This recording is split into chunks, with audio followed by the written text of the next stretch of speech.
Senhores, boa tarde. Hoje, conforme nós tínhamos dito, nós vamos falar sobre a educação dos filhos. Claro que sobre o aspecto espírita, da doutrina espírita.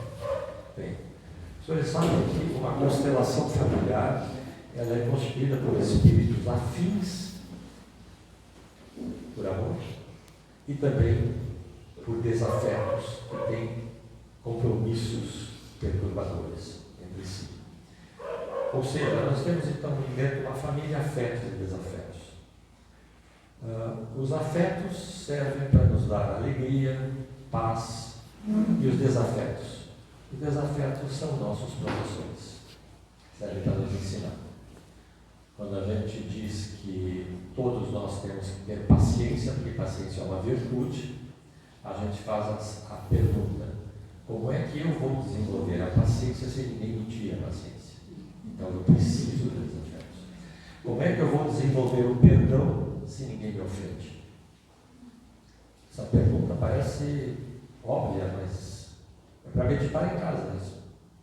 Então os desafetos são colocados do nosso lado e nós concordamos, assinamos lá em cima, que nós vamos receber desafetos, que é para o nosso aperfeiçoamento. Bem, nós somos todos comprometidos, a família toda ela comprometida antes do nascimento. E aquela história de dizer, não, eu caí de paraquedas nessa família, não é uma pinóia. Tu nasceste naquela família, tu pediste, pelo amor de Deus, para nascer naquela família. Então não venha com aquela história de que eu estou perdido de uma família. Não. Foi decidido, tu decidiste, tu concordaste e assinou embaixo, naquela família. Bem, mas vamos falar agora sobre os filhos. Muitos espíritas dizem que a criança nasce com o cérebro em branco. Vamos dizer o seguinte: em certo sentido, sim, ela nasce sem a memória. A memória, quer dizer, sem a memória não é bem um aspecto também. A memória dela está lá, só não tem acesso a essa memória, mas a memória está lá. Ela nasce com toda a sua bagagem decorrente das suas vivências anteriores. Assim, quando nós desencarnarmos, nós vamos levar a nossa bagagem também. Aquele que tem depressão morre e continua com depressão. Aquele que tem raiva morre e continua com a raiva. Aquele que tem raiva do outro lado e renasce com raiva.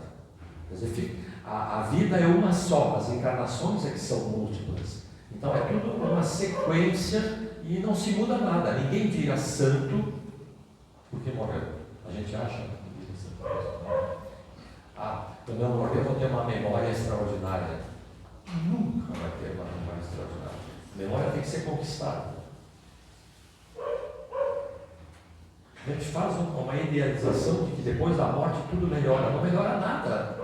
Nada. Vai ficar tudo igual. Nós só vamos para um lugar mais equilibrado se a gente for para um lugar mais equilibrado. Pode ir para o umbral também, que é um lugar mais desequilibrado.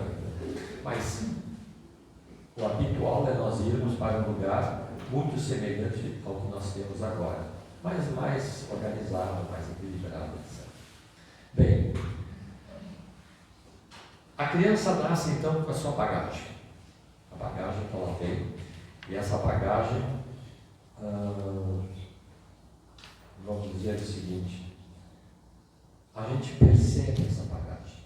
Tem crianças de 2 anos de idade, no berço, que pega uma boneca e abraça a boneca.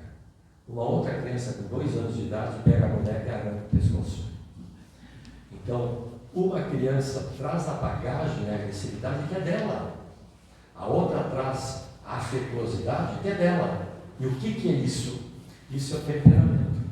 Vocês não podem fazer nada a respeito do temperamento, porque isso pertence à bagagem dela. Então eu tenho temperamento que nasce com a pessoa.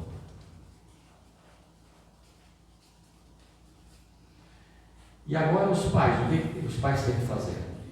Os pais têm mais ou menos até os 8 anos de idade uma grande chance. Eu falo até os 8 anos de idade porque o cérebro, as sinapses nervosas, não estão prontas quando a criança nasce. Elas continuam sendo feitas, as sinapses nervosas, até 8 ou 10 anos de idade. Então, até 8 ou 10 anos de idade, a criança é muito muito sugestionável. Extremamente sugestionável. Então, os pais têm que aproveitar este período para ensinar para a criança o que é o bem e o mal, o que é o certo e o errado. Ou seja, esse é o grande período que os pais têm a chance de ensinar o caráter do filho. E por incrível que pareça, aqui tem uma equação matemática. O temperamento mais o caráter dá a nova personalidade. Ok? Isso é igual à personalidade.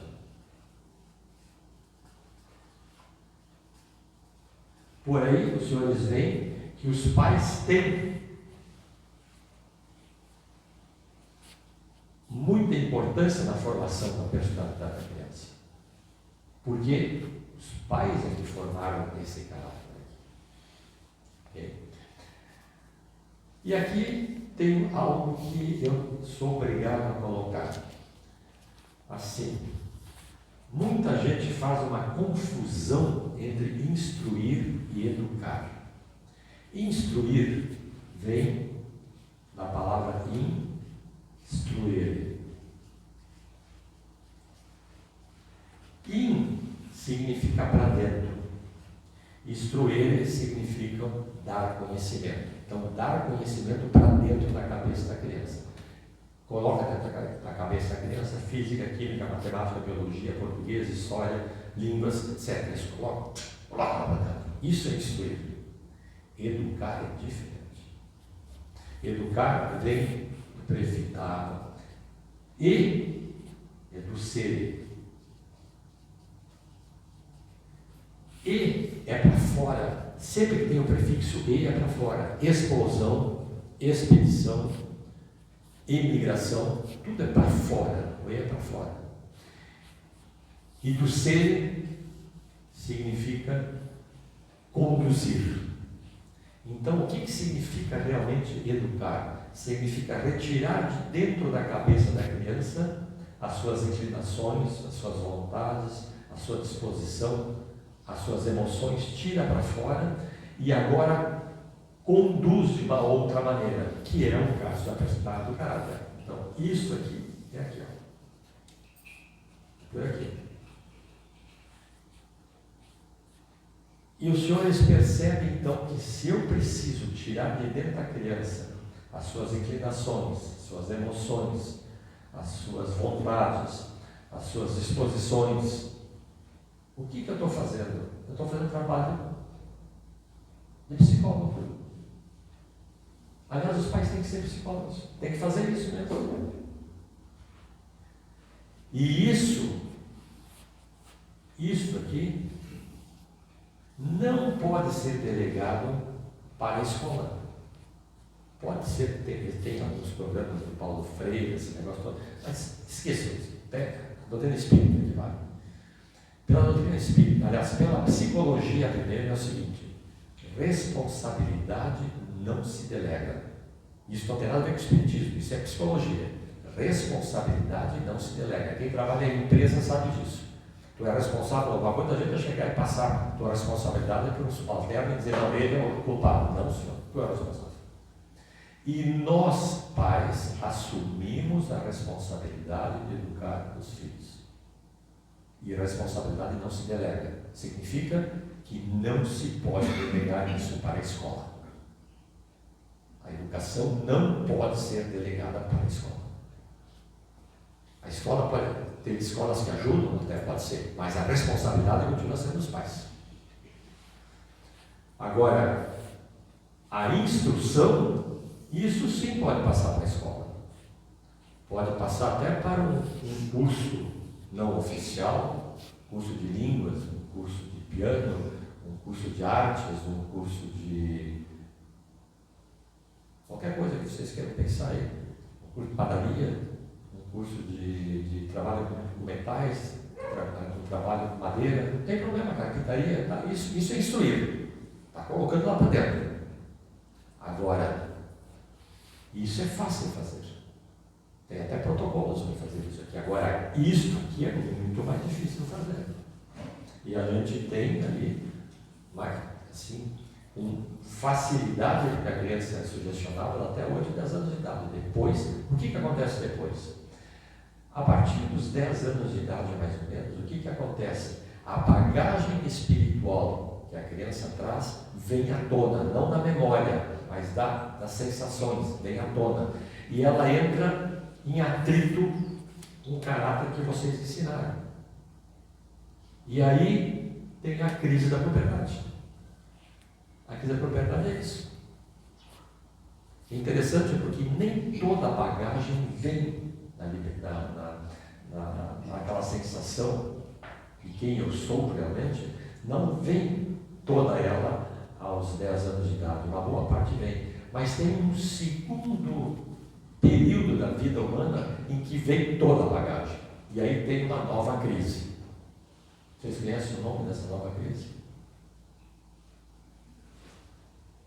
Essa aqui é a crise da puberdade, que é esse atrito. A crise dos 40 anos. A mesma coisa acontece na crise dos 40 anos. A pessoa, depois de 40 anos, começa a se questionar um pouquinho, né? Ela olha para trás, mas não é possível que eu fiz isso. Como é que eu comecei? Que bobagem! Como é que eu tomei essa decisão errada? Como é que eu fiz isso aqui? E a pessoa se contesta. Por que isso? Porque vem aí sim, vem praticamente toda a bagagem ancestral e entra em atrito com o que tu fizeste até aquele momento. E aí tem o tal de crise dos 40 anos. É claro que nas duas crises, da puberdade e na crise dos 40 anos, existe um período de distúrbio hormonal. Nós não podemos afirmar se o distúrbio hormonal é uma consequência ou é uma causa desse atrito da bagagem com a ancestralidade e com a atualidade. Então sabe isso. Mas em todo caso, acontecem as duas coisas. Acontece uma crise e acontece o distúrbio hormonal. Bem, nós temos aqui agora uma situação em que os pais têm que assumir a responsabilidade de elaborar o caráter do filho. E aqui surge uma notícia ruim. Duas notícias. Uma é ruim. Os pais não sabem como educar os filhos, porque os filhos não têm manual de instruções. E tem uma segunda notícia, ainda pior que a primeira. Os pais acham que sabem. E aí está o problema. Porque os pais não se instruíram para educar os filhos. Os pais se instruem, fazem curso, pagam taxas, fazem testes para dirigir um carro. Mas para ter um filho não precisa fazer nada. Então, naturalmente é de se esperar que não dê muito certo a criação dos filhos. E é o que nós estamos vendo hoje na sociedade. Os filhos são os culpados? Mas os pais são muito mais culpados, porque eles receberam a responsabilidade de educar o caráter dos filhos. E eles não conseguiram educar o caráter dos filhos porque eles não sabem como fazer isso. Mas o que preciso fazer? Estudar. Era bom que todos fossem psicólogos, mas não dá para ser, né? Nem todos podem ser, mas o bom seria que fossem. Bem, e aí nós temos 3 tipos de relacionamento com os filhos. Desamor, que é crueldade ou indiferença. Olha, indiferença é caracterizada como crueldade. Crueldade ou desinteresse. Acontece muito mais com os pais do que com as mães. Os pais deixam tudo com a tua mãe, tudo com a tua mãe. Desinteresse. E tem uma coisa que os pais fazem. Tem pais que fazem o seguinte: deixa ele bater cabeça, porque eu aprendi batendo cabeça também. Então deixa ele aprender batendo cabeça. Ou seja, o que é isso? Negligência. Tu vai ser cobrado por essa negligência. Bom, então existe isso que eu chamo de desamor, existe o pseudo-amor, caracterizado por tentar viver a vida do filho. São os pais superprotetores. O filho não pode tomar decisão nenhuma porque o pai tem que dizer, não, como é que foi? Mas mãe, não, tu tem que fazer isso desse jeito. Até tem pais tão superprotetores que decidem qual vai ser a profissão do filho. E normalmente eles decidem isso porque eles gostariam de ter aquela profissão que não conseguiram. Então eles... Bem. E tem o amor verdadeiro que liberta e não aprisiona. Mas esse... Normalmente é a mãe que tem isso, os pais não têm isso. Bem, então nós temos algumas fases da educação. Olhem só. E se nós não seguirmos essa sequência, não vai dar certo. Não é bem não vai dar certo. Tudo tenta não dar certo. Ok? Bem, do 0 aos 10 anos, do 0 até 10 anos, os pais têm que ser diretivos. O que significa isso? Tu não pode sair da mesa enquanto nós estivermos almoçando. Tu não tem o direito de dizer, não vou comer verdura. Tu vai comer verdura. Tem que ser diretivo. Ou tu faz isso ou tu não educa. Eu estou com dor de cabeça. Não, tu vai para o colégio. Só que tem uma coisa. Os pais, principalmente nessa época, 0 aos 10 anos, eles têm que entender o que está por trás daquilo que o filho está dizendo. Porque nós aprendemos o dom da oratória. Nós sabemos falar, nós discurso, o palestrante aqui falando, não para de falar, diz bobagem, todo mundo acredita, mas nós não desenvolvemos o dom da escutatória. Escutatória significa, isso é uma expressão psicanalítica, escutatória significa ouvir o que a pessoa quis dizer e não o que ela disse. Então a criança diz assim, eu estou com dor de cabeça, hoje eu não quero ir no colégio. Está nessa fase, não, tu vai no colégio. Mas esse pai, além disso, tem que ouvir o que a criança quis dizer. Ela não quer ir no colégio com dor de cabeça? Ou será que ela não quer ir no colégio porque está sofrendo bullying? Ou será que ela está com vergonha do próprio corpo? Que tem educação física hoje. Os pais têm que saber disso. Olha só como começa a complicar a vida dos pais, né? Então os pais têm que ouvir o que a criança quis dizer e não o que ela disse. Agora, no caso de não comer verdura, não tem nada. Porque vai comer verdura e não tem nada, acabou a história. Não vai sair da mesa enquanto a gente não terminar de almoçar. E assim por diante. Pegar seus brinquedos, vai guardar. A criança tem que aprender a ouvir não. Porque assim ela vai dizer não às drogas mais tarde. Ela tem que aprender a ouvir e dizer não.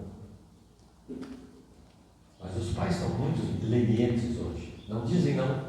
As crianças vão no ponto, não pode. Bem, aí, dos 12 aos 18 anos, os pais vão ter que ter uma atitude orientativa.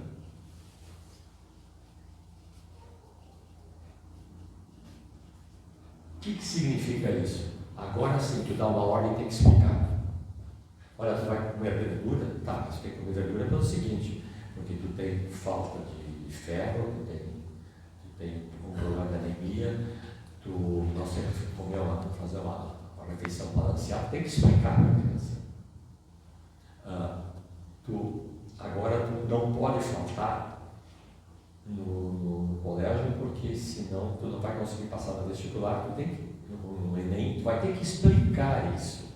Então nessa fase, depois que passou da fase diretiva, tu tem que passar por uma fase orientativa, mas tu tem que orientar. É claro que aqui nós temos 2 anos, que é dos 10 aos 12,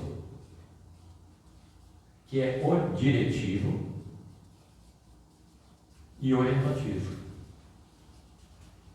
Vocês já imaginaram? O pai tem que mudar o seu comportamento com o filho durante esse processo? Ele tem que mudar. Ele tem que acompanhar a evolução do filho.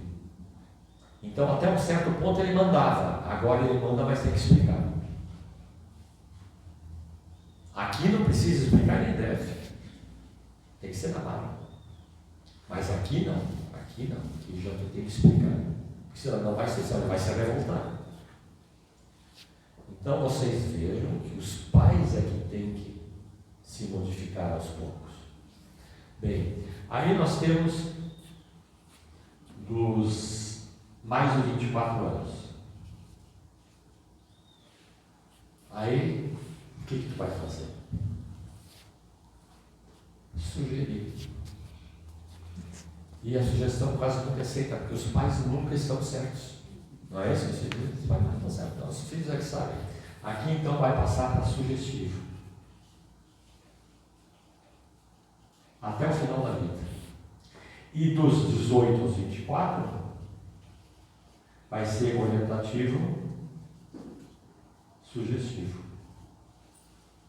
Esse período aqui é difícil, porque é nesse período que escolhe a profissão, que escolhe um marido ou uma mulher. Esse é um período complicado. E os pais têm que estar muito bem preparados para passar por esse período aqui, mais ou menos 6 anos, que são duros na vida. E os filhos nessa idade, eles já acham que sabem tudo. Sabem muito mais do que os pais. E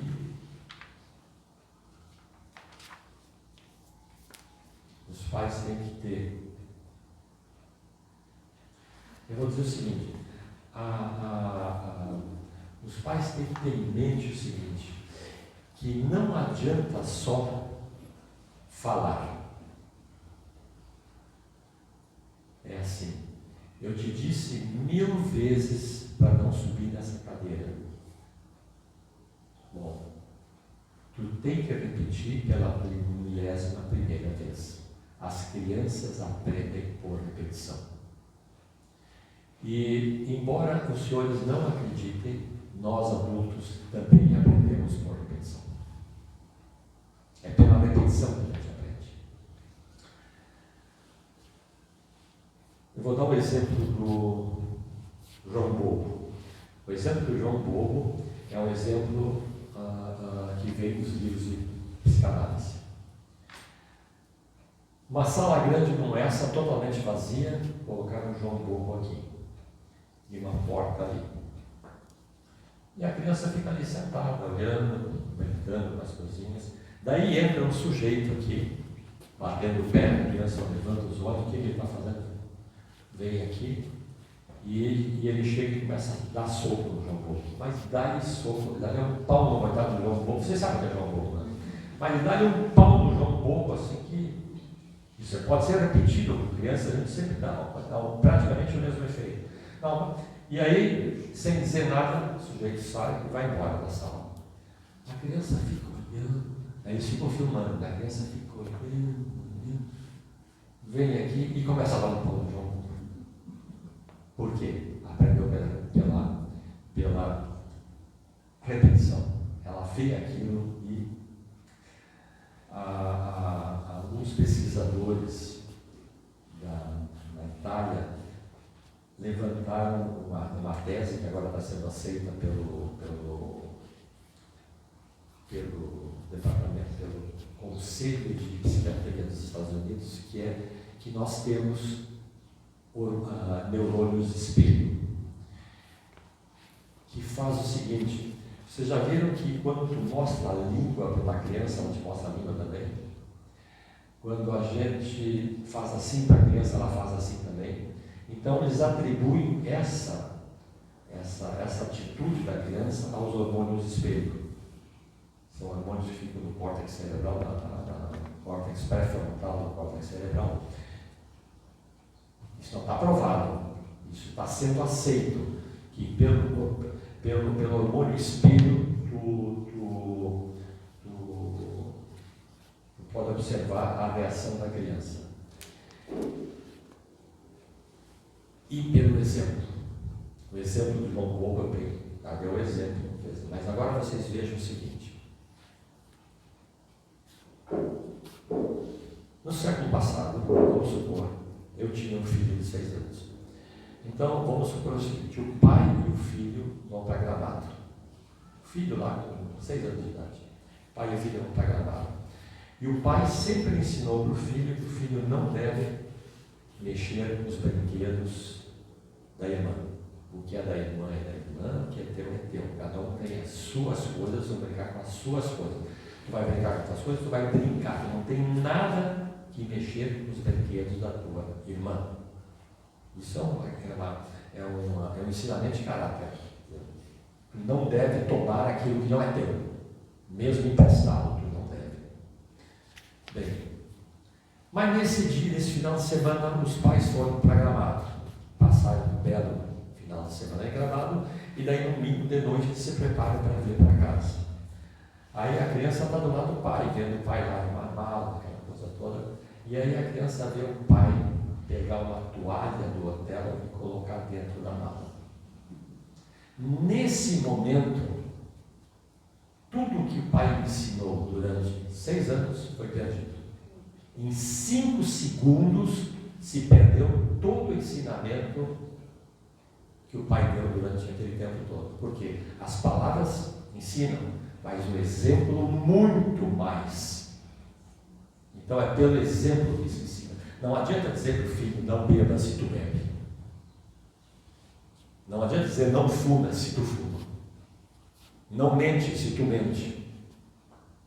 Então, o exemplo é muito mais valioso do que 1000 palavras. E a criança percebe isso. E cuidado, porque no momento em que a criança perde a confiança em ti, isso é definitivo. Este problema da perda de confiança é definitivo. Vocês vejam que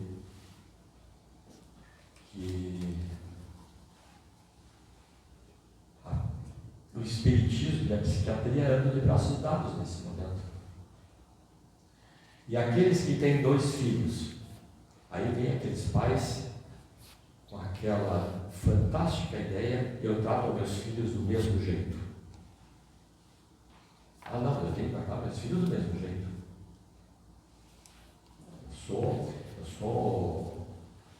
Eu tenho consciência de que eu tenho que tratar meus filhos, dando a cada um exatamente a mesma coisa.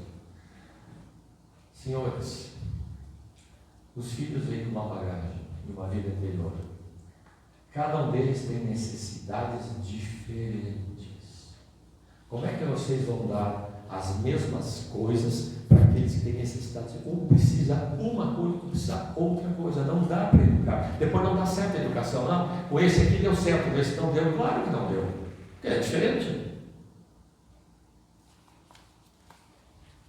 E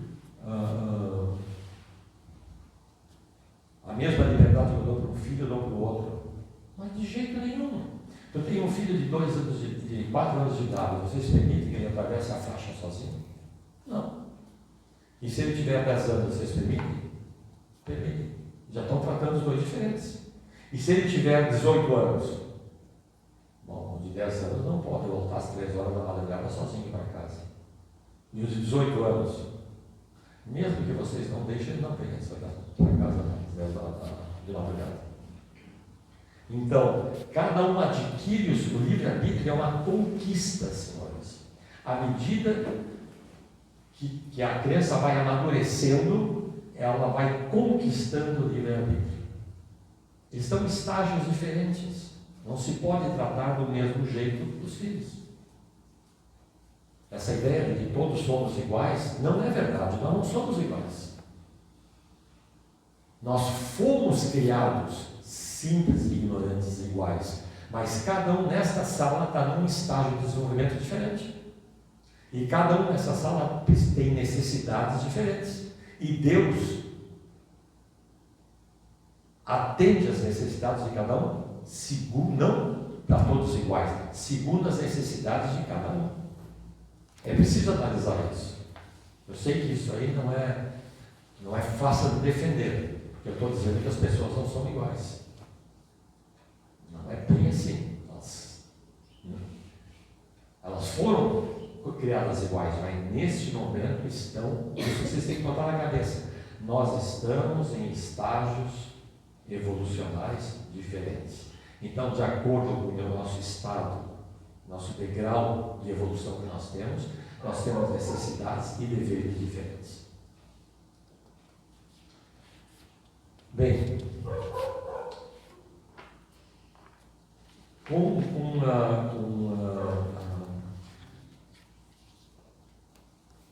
com isso, o que eu quero dizer é o seguinte: nós temos que aprender que são certas coisas que nós podemos dizer para os filhos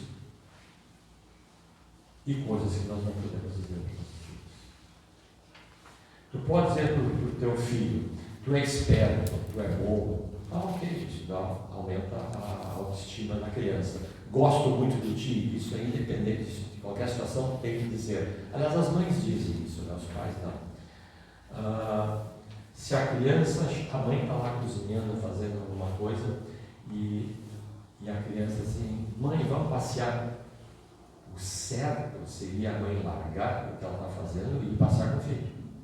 Mas nem todas fazem, mas isso é o certo. Agora, o que não pode ser dito para o filho?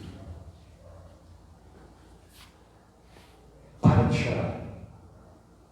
Todo mundo diz isso: para de chorar. Tu está inibindo o sentimento da criança. Ela está expressando o sentimento, a catarse dela é o choro. Aí, quando a criança chega no divã do psicanalista, o que o psicanalista diz? Chora. Olha só. Chora, aí tu põe para fora. É a catarse. Agora, o choro de manhã, aí tem que mandar parar. O pai tem que saber quando é que é manhã e quando não é.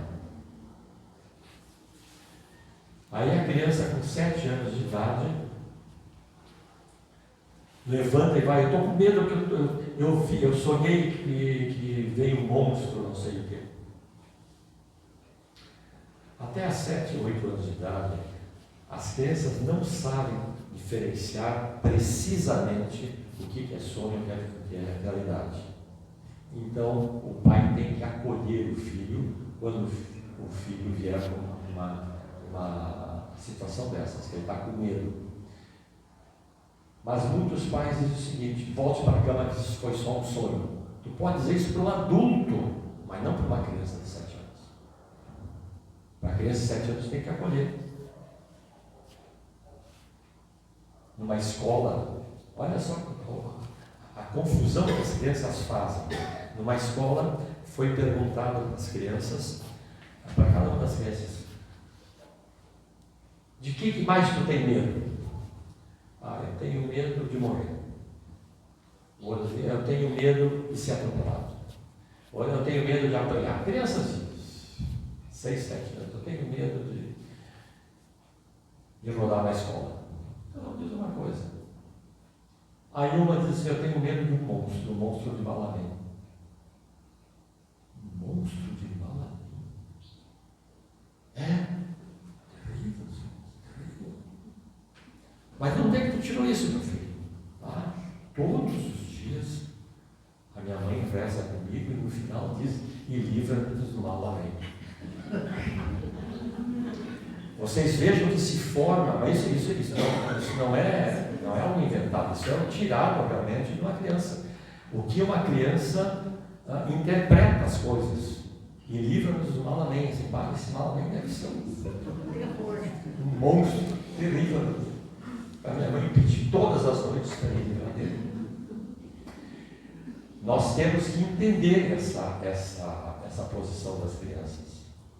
Aí o pai chega e diz: olha, essa injeção não vai doer nada. Qual é a injeção que não dói nada? Pelo amor de Deus, vocês venham me explicar. Quando o pai diz isso, a criança não vai mais acreditar no pai, porque vai doer.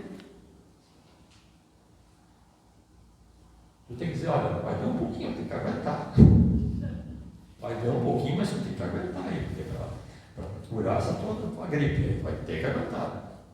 Mas não pode dizer que não vai doer. Aí o pai, a criança vai, não se dá bem no colégio lá, matemática, um problema, estava ensinando a equação do segundo grau para as crianças. Nossa, essa fórmula de Bhaskara, que muitos nem sabem o que é, uma equação do segundo grau lá para resolver, a criança não conseguiu aprender, estudou, não aprendeu direito. Aí o que o pai disse? Tu também não aprende nada direito. Pronto. Terminou com a autoestima da criança. Aí mesmo quando ela não vai aprender mais nada, ela se convence de que ela não tem capacidade.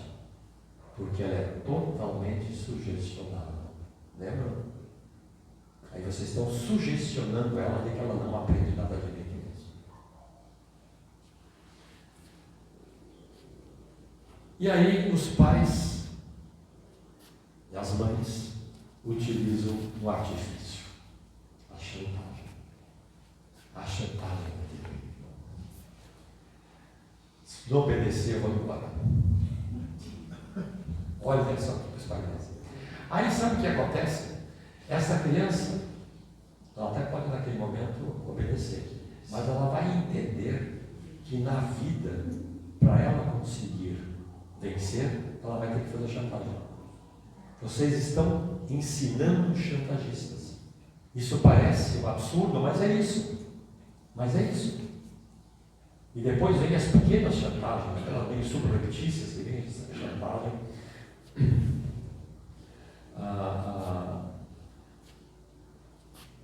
E tem uma coisa que muitas mães querem ser boazinhas demais, e aí o que acontece? Se a mãe continuamente engolir sapos do filho, ele vai pensar que a sociedade vai ter que engolir os sapos dele também. Entendam que essa fase aqui é terrível. Até aqui é terrível. Porque tu está sugestionando a criança. Tu está formando o caráter da criança.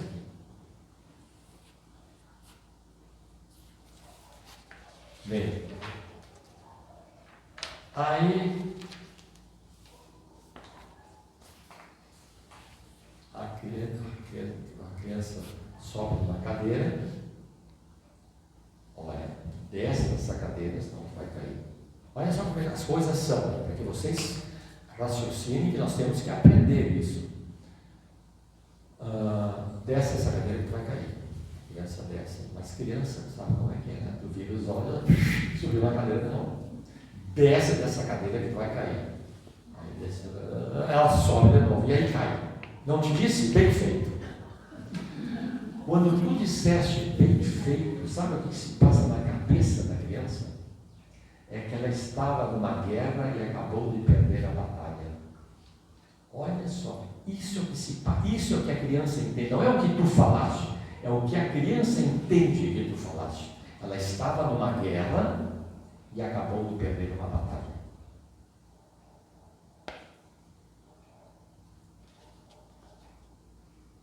Não deixa que bata em ti. Se bater em ti, tu vai lá e bate também. Tu está ensinando uma criança ou um guerreiro medieval? O que tu queres? Queres um guerreiro medieval? Tá certo. Então é dessa forma que se ensina um guerreiro medieval. Vai lá e bate também.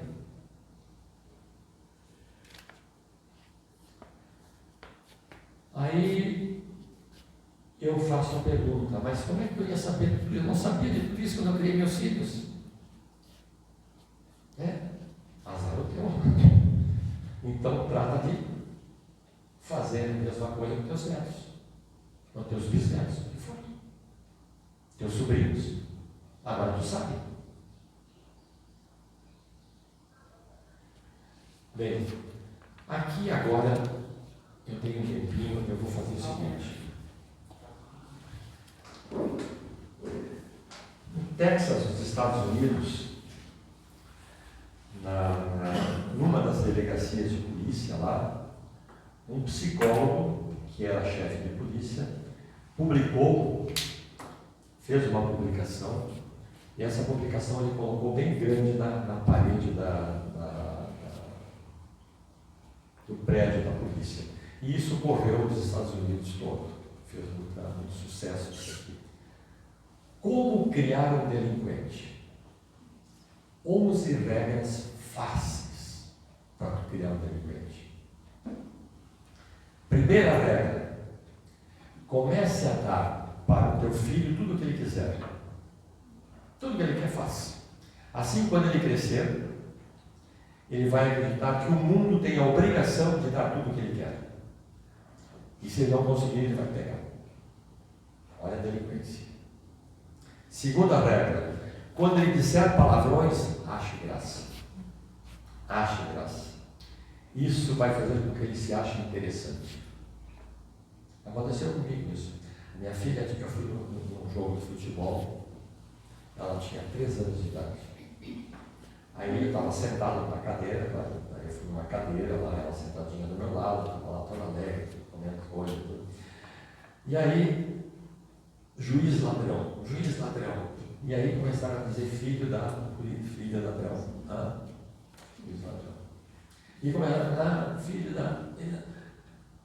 Momentos, olha só o que é o exemplo. Momento seguinte, a minha filha estava 3 anos de idade, de pé em cima da cadeira, filho da.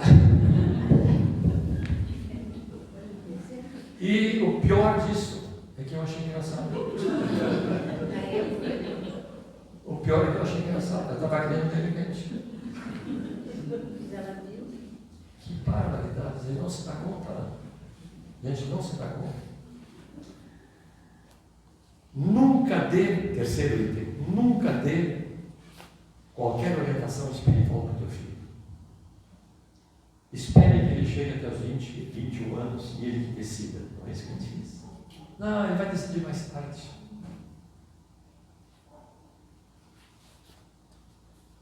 E a terceira regra fácil para tornar delinquente. Aos 21 anos ele não vai decidir pela espiritualidade, ele vai decidir pelo materialismo direto, que nunca teve ligação com a espiritualidade. Quarto item. Isso aconteceu na minha casa. Eu leio isso aqui e fico com vergonha de como eu criei meus filhos. Apanhe tudo que ele deixar jogado no chão. As roupas, os livros, os sapatos, tudo. Guarde tudo. Faça tudo para ele. Para que ele aprenda a jogar nos outros a sua responsabilidade. Ele está aprendendo isso. Ele está aprendendo. Não, isso não é minha. É minha responsabilidade, mas eu jogo nos outros. Ele tem que seguir. Terceiro item. Aí sim, o casal. Mas todos sabem que não devem fazer isso, mas a gente faz, né? Discuta com frequência na presença dele. Assim ele não vai ficar muito chocado quando o lar se desfizer mais tarde. Simples.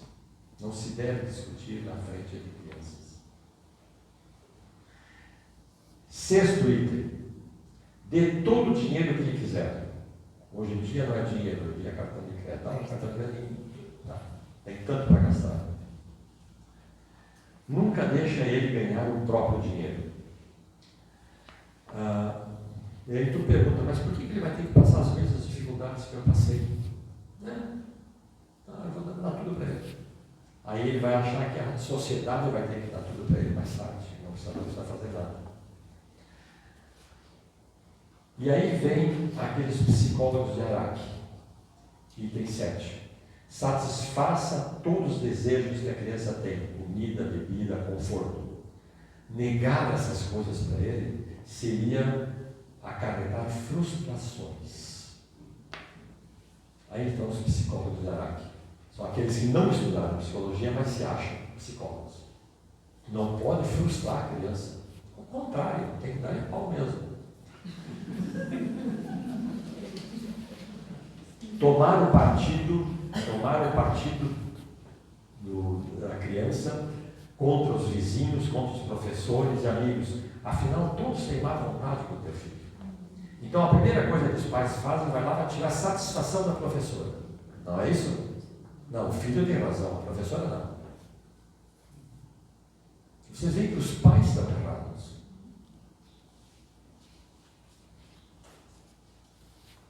Quando a criança se meter quando a criança se meter numa confusão, numa encrenca séria, dê uma desculpa para isso. É que ele não conseguiu se dominar. A arte da desculpa. A arte da desculpa é um mecanismo inconsciente que leva a gente a erros graves.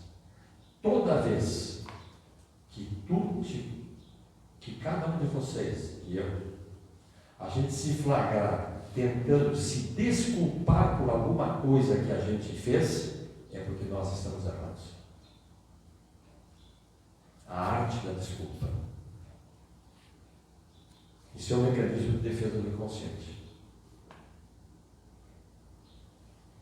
Todos são adultos aqui, eu vou dar um exemplo.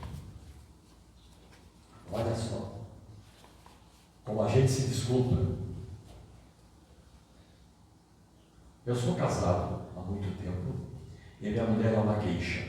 Olha só, não é, mas vamos supor que fosse. Faço todas as minhas vontades, eu faço todas as vontades dela. O meu lar é um céu na terra. Os filhos são maravilhosos, o casal é maravilhoso, não são ricos, mas são abastados, tem uma vida que é uma maravilha, é tudo assim, uma perfeição. E a mulher faz de tudo. A mulher realmente tem que tomar conta de tudo mesmo, ela é que manda. Então, está uma maravilha. E num certo sábado de noite, um amigo meu me encontra, vou até dar um nome, Dragão Verde, cercado de mulher bebendo lá. E o meu amigo chega e diz assim: Roberto, eu poderia pensar em qualquer pessoa do mundo que poderia estar aqui, mas não estou. Com a tua mulher, teus filhos, tudo. Aí me bate imediatamente um problema de consciência. E sabe o que o meu inconsciente faz para eu sair daquela situação e sair por cima? Ele me dá uma desculpa. E sabe o que eu digo para o meu amigo? Olha, mas o fato é o seguinte, é que eu também sou de carne. Ou seja, quem é o culpado? É Deus. Foi Ele que me fez de carne, por isso eu estou aqui. Como eu não tenho ninguém para culpar, eu dou a culpa a Deus. Olha só como a nossa inteligência vai longe.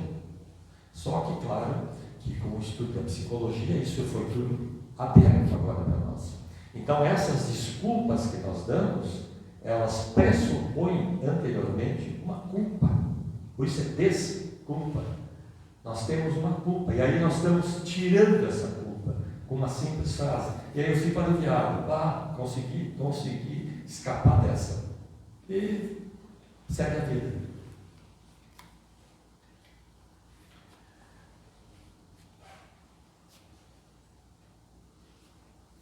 Uma das coisas que mais afeta a criação dos filhos, especialmente quando tem irmãos ou primos, vocês abertamente comparem um com o outro. Vê, teu irmão conseguiu fazer isso.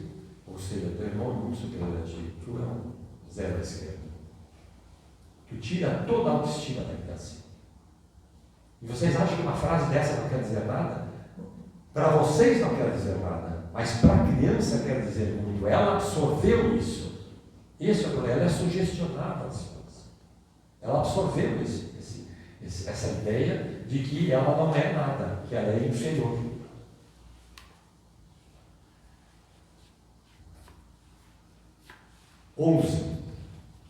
Se tiver algum vício, demonstre ele na presença todos os dias. Assim ele vai achar isso natural. Beber, fumar, mentir, ter uma crise nervosa. Ele vai achar normal isso. E aí ele vai ficar desajustado. E provavelmente delinquente. Prepare tudo na vida para que ele não tenha nenhum desgosto. Aí, quando ele tiver o primeiro desgosto, ele entra em depressão e está no consultório do psicanalista.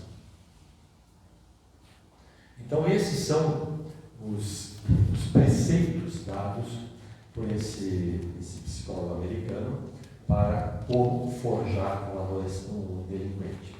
Baseado nisso, eu não tenho tempo para falar sobre isso, mas baseado nisso, um educador brasileiro chamado Frei Anselmo apresenta 11 pontos positivos, fez ao contrário.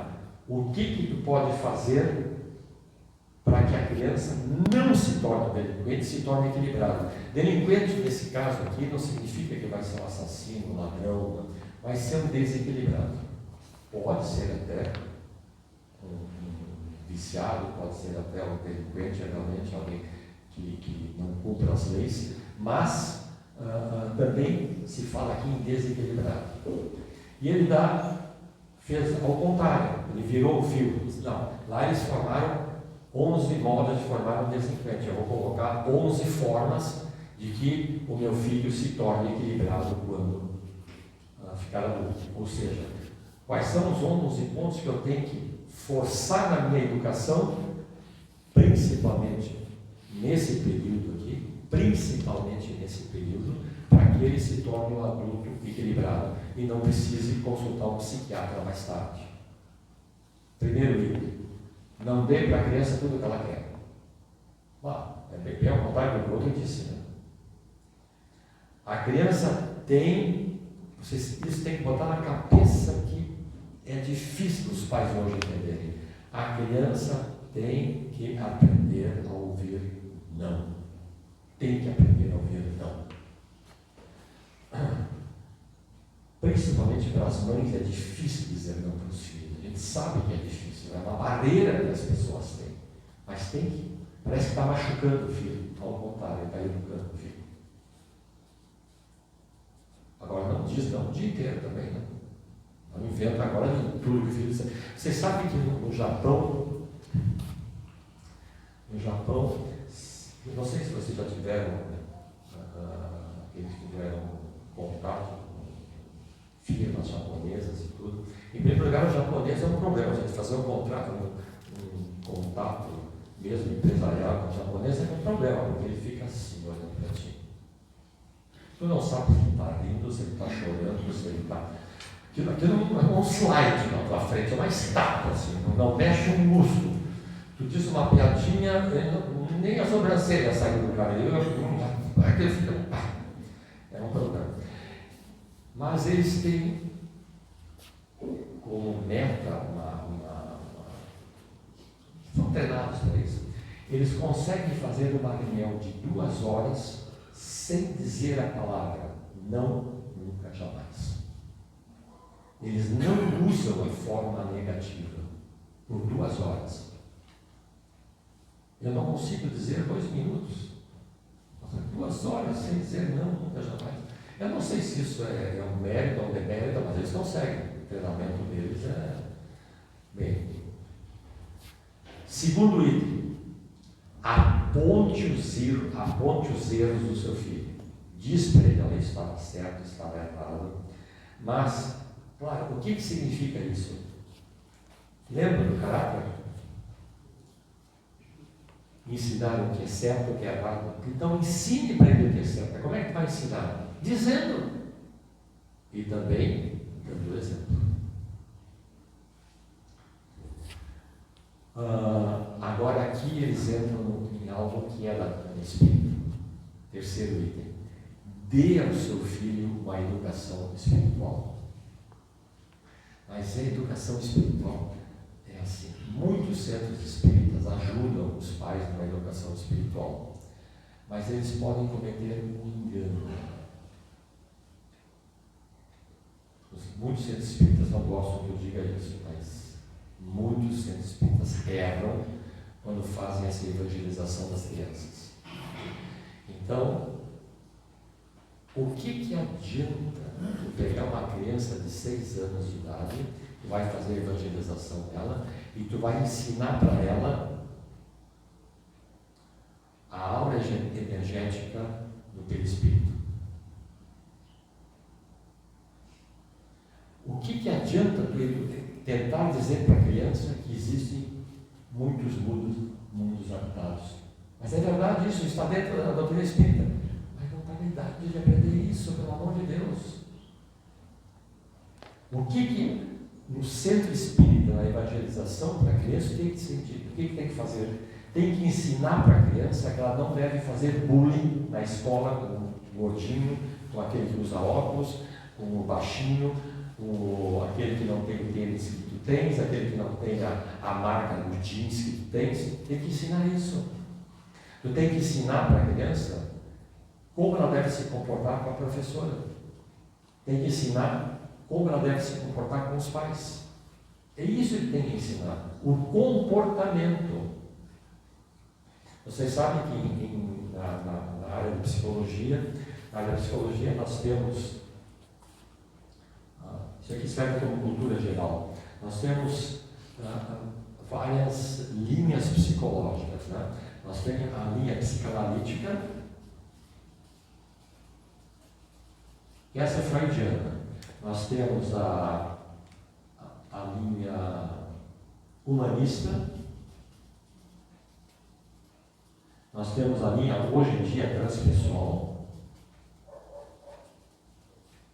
Os psiquiatras usam elas não são uma contra a outra, mas cada psiquiatra usa um caminho. São 4 caminhos para chegar na cura de uma neurose. E existe uma outra linha que é comportamental. Esta linha aqui é a linha que tu analisa o comportamento da pessoa adulta, né, para saber quem é a pessoa realmente. De acordo com o teu comportamento, eu vou dizer como é que tu és, quem tu és. Então, o que nós estamos dizendo aqui é que nós temos que ensinar a criança a ter um comportamento dentro da ética e dentro do que é certo e errado. É isso, nós temos que ensinar o comportamento para a criança. Não é introduzir conceitos espíritas para a criança. Evangelizar uma criança não é isso. Evangelizar a criança é mostrar para a criança o seu comportamento moral como seria. Que é o caso do bullying, que é o caso dos pais, que é o caso do respeito às mães, que é o caso do respeito à ecologia.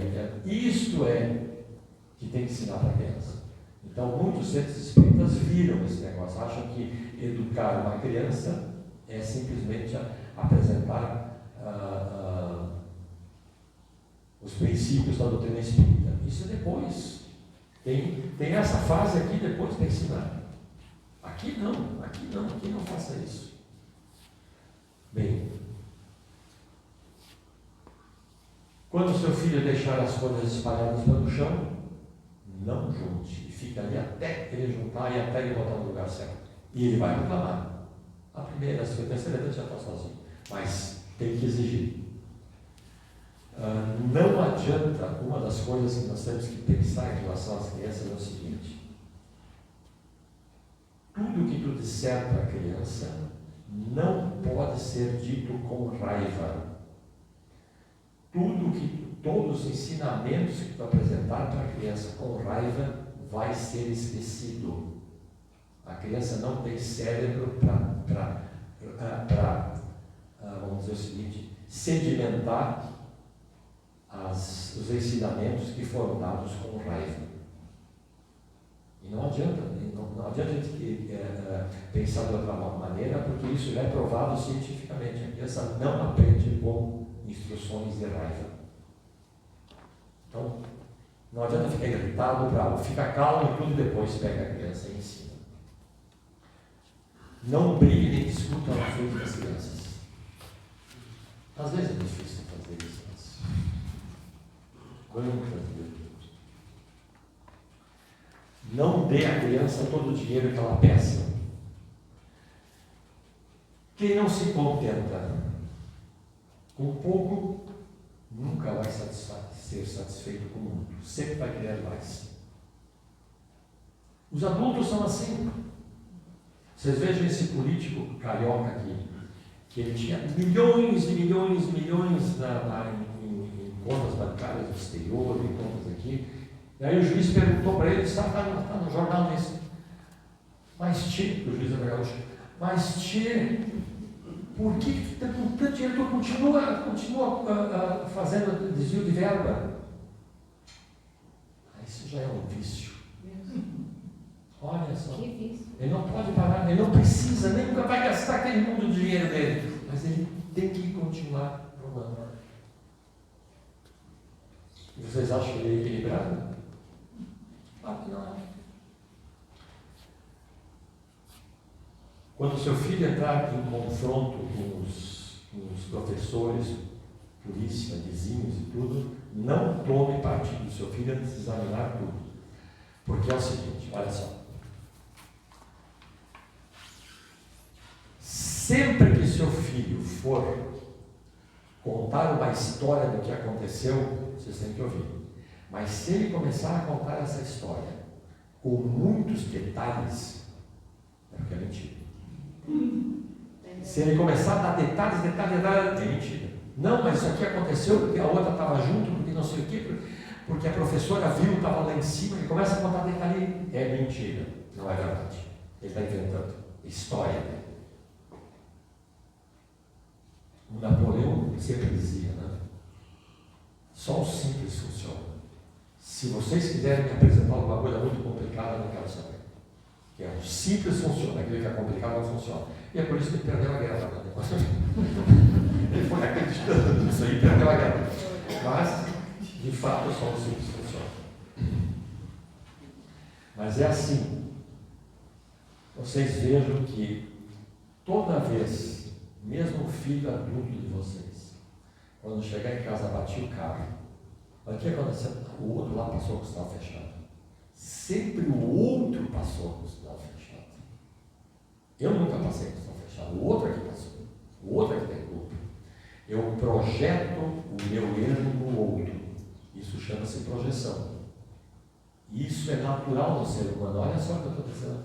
Sabe por quê? Porque essa é uma característica do inconsciente. O inconsciente nosso projeta sempre o erro nos outros.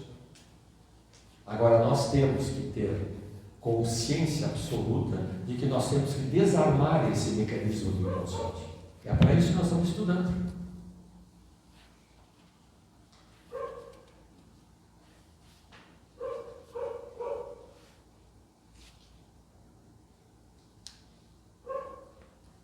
Quando ele faz alguma coisa completamente fora daquilo que deveria ser feito, ele destrói um carro, ele dá uma briga dentro do bar, ele dá uma coisa assim, aí vocês dizem o seguinte, ele sempre foi impossível, ele é assim mesmo.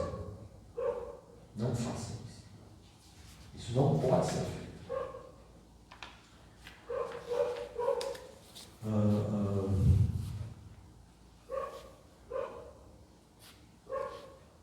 Não faça comparações das virtudes e dons do seu filho em relação aos outros. E a gente faz. Sempre o meu filho é o mais bonito, é o mais inteligente, é o que é o mais simpático, tudo é o mais. E não é. Eles vieram todos do mesmo lugar. Alguns são realmente, tem alguns que são realmente, e vocês podem ver hoje na internet, né? Vocês, na internet, vocês veem só colocar ali crianças prodígio, e aí tem crianças que fazem coisas do arco da velha. Tem alguém que toca piano aqui? Bom, para aqueles que não tocam piano, eu vou explicar. Para a gente aprender a tocar piano, a gente tem 9 anos de curso para poder tocar piano. E depois dos 9 anos de curso, se a gente quiser tocar uma sinfonia qualquer, a gente demora mais ou menos 2 a 3 anos para tirar uma sinfonia. Isso não é simples, isso não é simples. Eu toco o piano, então eu toco qualquer coisa. Mas pinóia. Para tirar uma sinfonia, tu precisa 2 ou 3 anos de estudo para tocar aquela sinfonia. E hoje vocês veem na internet, eu vi isso, uma criança de 4 anos de idade, uma menina de 4 anos de idade, sentou no piano e tocou o concerto número 1 do Tchaikovsky. Não é possível isso. Não está possível. O que é a psicologia? Aí os materialistas de plantão, isso é uma combinação dos neurônios, não sei o que, aquela coisa toda que dizer, os neurônios fizeram isso. Senhores, psicologia. Nenhuma habilidade humana pode ser exercida sem ter sido aprendida antes. Nenhuma habilidade humana pode ser exercida sem ter sido aprendida antes. Antes quando, cara pálida? Se a criança tem 3 anos de idade. Então, é de vidas passadas. Então, tem crianças que vêm realmente, elas não são superdotadas, elas desenvolveram essa habilidade em vidas passadas e estão vindo para nos ensinar por qualquer motivo. Então, existe realmente crianças que têm habilidades ímpares. Então, está cheio disso. Até o Divaldo chegou a dizer que a partir de 2020, praticamente todas as famílias da Terra teriam uma ou dois indivíduos desse naipe. Um naipe muito superior ao nosso, que são aqueles que vieram nos ensinar como viver no mundo de regeneração, que se aproxima agora. E esse mundo de regeneração é um mundo, vamos dizer, é um mundo em que a gente vai ter alguma dificuldade para conviver mesmo. Porque nesse mundo não haverá lugar para os violentos. Então aquela explosão de raiva que eu tenho no trânsito, se eu tenho explosão de raiva no trânsito, meu lugar não vai ser aqui. Eu vou ter que ser afastado. Nesse mundo não há lugar para mentiras. Nós mentimos em torno de 25 vezes por dia, em média, cada pessoa. Por incrível que pareça, só não mente quem é mudo. 25 vezes por dia. Nesse ambiente, os cárceres fecharão suas portas. Não haverá prisão. Os tribunais quedarão em silêncio. Não haverá julgamento. O homem será bom, profundamente bom. Nós temos condições de dizer que nós pertencemos a um mundo desses? De jeito nenhum. Mas o plano espiritual sabe disso. É por isso que eu falei em crianças. E ele está nos mandando professores, que são essas crianças. Essas crianças que vêm com uma moral muito mais elevada do que a nossa. Tanto que o pai está dirigindo, daí o filho pequenininho diz: mas pai, tu está acima de 80, não, por que tu anda acima de 80? Pai, não pode andar acima de 80. Uma menina sobe na cadeira e diz: mãe, tu está mentindo, não foi isso que aconteceu, não foi isso que ele disse. Essas crianças são assim. Essas crianças que têm essa moral mais elevada, deve ter uma dessas pessoas em cada família, segundo o Divaldo, elas também têm habilidades mais elevadas, não? Além da moralidade. Então aparecem essas habilidades, a gente enxerga essas habilidades, a gente não enxerga a moralidade, não enxerga a habilidade. Então a gente está frente a um tipo de crianças desse tipo. O mundo oriental, eles desenvolveram, de certa maneira, um tipo de evidência, que é a evidência da aura das pessoas, e eles dizem que essas crianças têm uma aura diferente da nossa aura normal. Tem uma aura azulada, e por isso deram o nome de crianças índigo. Que índigo é uma planta que na Idade Média dava origem ao corante verde, ao corante azul. Então, chamam crianças índigo, mas tem também crianças cristal, isso e aquilo. Então, mas dentro das famílias não tem só crianças desse tipo, tem adultos já hoje de 40 anos, porque essa migração de crianças que vieram nos ensinar a viver no planeta de prova de regeneração, hoje podem ter 40, 45, 50 anos até. E, pelo que o Divaldo disse, todas as famílias, ou praticamente todas as famílias da Terra, teriam de criaturas desse naipe, um grau de evolução muito mais elevado, para nos ensinar como viver no planeta da regeneração. E essas crianças estão sendo maltratadas pelo seguinte: algumas dessas crianças são muito ativas, É aquilo que eu disse para vocês, sobe uma cabeça, mãe, tu está mentindo, mãe. Não foi isso que aconteceu. Não foi isso que aconteceu. As crianças são assim. Daí os pais dizem, essa criança é hiperativa. Leva no psiquiatra para dar uma maneirada dela. E tem um outro tipo de criança que é diferente.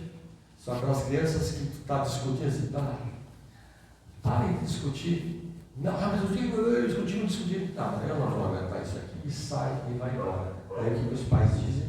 Essa criança é antissocial. Leva no psiquiatra e toma remédio para tudo. Tá? Então, nós não estamos sabendo cuidar dessas crianças.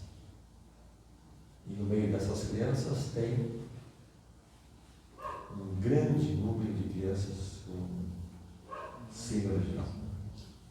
Mas isso aí é uma outra história. Isso aí é transição planetária. Isso é só para dar um aspecto de como as crianças são realmente diferentes. E nós temos que tratar essas crianças de acordo com a sua bagagem. Nós temos condições de saber qual é a sua bagagem? Não. Mas nós temos condições de analisar o comportamento dessas crianças.